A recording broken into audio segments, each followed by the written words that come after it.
सुप्रभात नवजगेंद्राणा। मनुष्य जीवन एक बहुमूल्य संपदा। मनुष्य जीवन एक बहुमूल्य संपदा, यह हमारी आज की आध्यात्मिक चर्चा का विषय।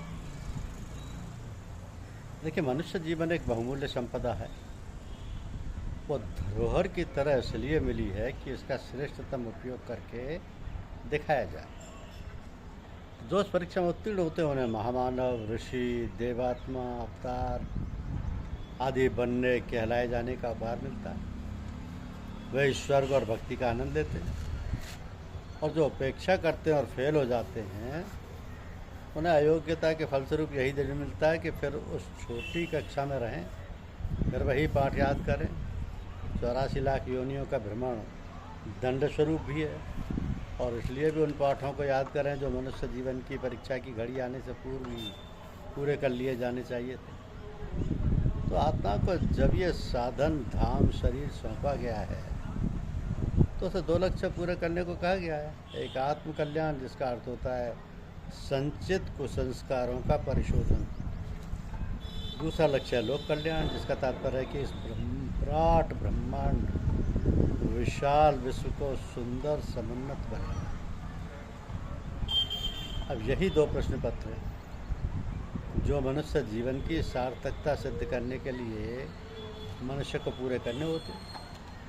इनकी उपेक्षा करके कोई और सीधी पगडंडी ढूंढना चाहे तो उसे कटीली झाड़ियों में ही भटकना पड़ेगा। पूजा साधना के बहाने भगवान को फुसलाने की चेष्टा सर्वथा निरर्थक है। उससे परमेश्वर से किसी प्रकार के व्यक्तिगत पक्षपात की आशा करना व्यर्थ है। वो अपने निष्पक्ष न्यायकारी पद से नीचे उतरने को किसी भी मूल्य पर तैयार नहीं हो सकता है। भले ही दिन भर भजन किया और रात भर कीर्तन गाया जाए। खुशामद, चापलूसी और रिश्वत के सहारे उल्लू सीधा करने की प्रथा अपनी स्वार्थी दुनिया में ही है। भगवान के दरबार में इनका प्रवेश नहीं हो सकता। वहाँ खरे खोटे की एक ही कसौटी है कि सौंपे गए दायित्वों को ठीक तरह से पूरा किया गया है या नहीं, सौंपी गई अमानत का सदुपयोग हुआ है या नहीं। तो शरीर यात्रा इतनी कठिन नहीं है कि जिसके लिए सारा समय और सारा मनोयोग लगा दिया जाए। यूँ वाहन और मालिक के दर्जे में बहुत अंतर है। वाहन मालिक के लिए है, ना कि मालिक वाहन के लिए। तो थोड़ी समझदारी का उपयोग करने पर ऐसी विधि व्यवस्था भली प्रकार बन सकती है जिसमें शरीर का पोषण करते हुए भी आत्मा के कल्याण साधन हेतु पर्याप्त समय मिल सके। अब 8 घंटा अर्थ उपार्जन के लिए, 7 घंटे सोने के लिए, 5 घंटा नित्य कर्म तथा अन्य कामों के लिए लगाने पर भी जीवनचर्या भली प्रकार चल सकती है। शेष बचे 4 घंटे बिना किसी कठिनाई के उन कार्यों के लिए बनाए जा सकते हैं जो आत्मोत्कर्ष के लिए नितांत आवश्यक है, और इसके बिना वो लक्ष्य हस्तगत नहीं हो सकता जिसके लिए शरीर मिला। तो इन दैनंदिनी कार्यक्रमों को बनाने में विज्ञजनों को तनिक भी कठिनाई नहीं हो सकती। उपासना के बाद चलते फिरते भी हो सकता है। अधिक से अधिक सुबह 1 घंटा सुबह, 1 घंटा शाम को उसमें सुनियोजित ढंग से लगाने में या पूजा करने में उद्देश्य की पूर्ति हो सकती है। शेष समय को सेवा धर्म के निर्वाह में लगाया जा सकता है। जहाँ तक पुण्य परमार्थ के संबंध की बात है, वहाँ जनमानस का परिष्कार ही एक ऐसा विषय है जिससे सर्वोपरि महत्व का समझा जा सकता है। तो जहाँ ये बन पड़ेगा वहाँ किसी को किसी प्रकार का अभाव या त्रास न सहना पड़ेगा। तो हमें अपनी जीवनचर्या ऐसी आधार पर बनाकर अपनी दूरदर्शी विवेकशीलता का परिचय देना चाहिए। सामर्थ्य होते हुए जो भी परमार्थ कार्यों से जी चुराता है वो निंदनीय है।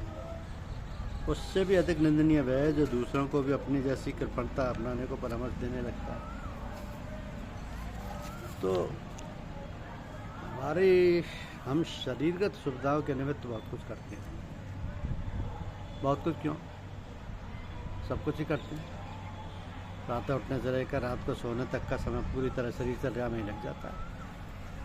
उठते ही नित्य कर्म, जलपान, सज्जा, श्रृंगार, पेट भरने के लिए दिन भर आजीव का उपार्जन, शाम को थके मादे लौटना, सायंकाल का हंसी विनोद, भोजन छा जाने उसके बाद गहरी नींद आ जाती है और दूसरे दिन सुबह ही आँख खुलती है। तो ये क्रम थोड़ी उलट पुलट के साथ चलता रहता है। जन्म से लेकर मरण पर्यंत तक अब की अवधि पूरी हो जाती है।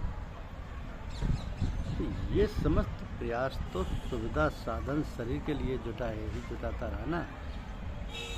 दूसरे भागीदार आत्मा से तो नहीं पूछा गया कि तुम्हारी भी कोई आवश्यकता है, तुम्हारा भी कोई हित ध्यान में रखने योग्य है क्या।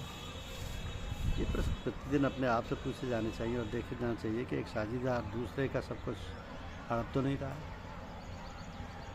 वस्तुतः आत्मा की भी कुछ आवश्यकता होती है, उसकी भी कुछ ज़रूरत है। ये शरीर उसे ही अपना पूरा लक्ष्य पूरा करने में सहायता के लिए मिला है। उसे यानी आत्मा को ये उपकरण, औजार, साधन, वाहन की तरह उपयोग करने के लिए दिया गया है ताकि इस दुर्लभ और अभ्य अवसर का सही उपयोग मानव जीवन में हो सके। कहते हैं कि जीव नीची योनियों से भ्रमण करते हुए मनुष्य के स्तर तक पहुंचता है और इसके उपयोग की पात्रता सिद्ध न कर पाने पर अयोग्य ठहराया जाता है और कुपात्र होने पर फिर उसी कुचक्र में घूमने के लिए लंबी अवधि तक का दंड दुर्भाग्य वहन करना पड़ता है। तो जो समय चला गया वो पीछे लौट सका है। हारा हुआ ज्वारी जिस प्रकार भीतर भीतर खींचता और बात बेबात स्वजन संबंधियों की भर्त्सना करता रहता है, उसी प्रकार उन्हें भी पछताना ही पड़ता है। जो कोई स्थायी महत्व, कोई शाश्वत मूल्य आत्मा के हित में लाभ मिलने के लिए नहीं है ही नहीं। तो कबीर साहब की ये पंक्तियां याद आती हैं कि गुरु नवे जो शिष्य को तासों कहिए संत। गुरु नवे जो शिष्य को तासों कहिए संत।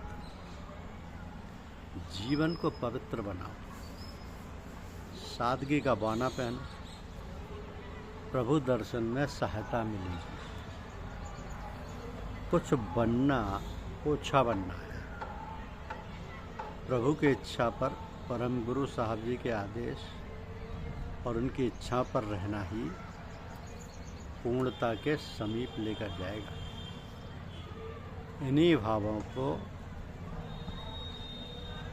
परम पूज्य गुरुदेव साहब जी के ज्ञान, विचार, व्यवहार और सदाचार की ज्योति को हमें घर घर पहुंचाना है। और जो कुविचारों के अंधेरे वन में अज्ञान में भटक रहे हैं, उनकी पीड़ा निराशा को उज्जवल ज्योति से जगमगा देना।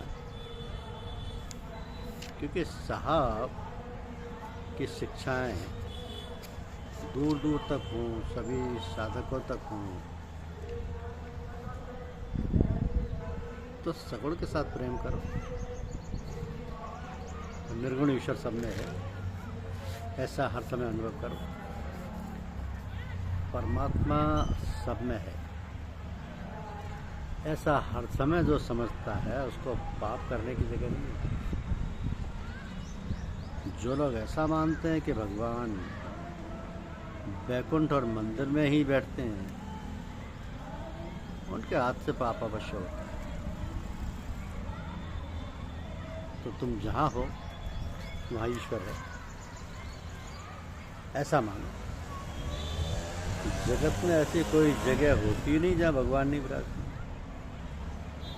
परमात्मा तो सर्वव्यापक है। सगुण साकार परमात्मा के साथ प्रेम होता है। जो निर्गुण निराकार है उस ईश्वर के साथ प्रेम नहीं होता। ज्ञानी पुरुष ब्रह्म चिंतन करते हैं। निराकार निष्क्रिय ब्रह्म का चिंतन करने से आनंद तो आता है, परंतु बाद में मन थक जाता है। जो परमात्मा हिलते नहीं, चलते नहीं, बोलते नहीं, मन प्रभु का ध्यान करते हुए मन थक जाता है। लेकिन ये मन में रखो कि परमात्मा सर्वव्यापक है।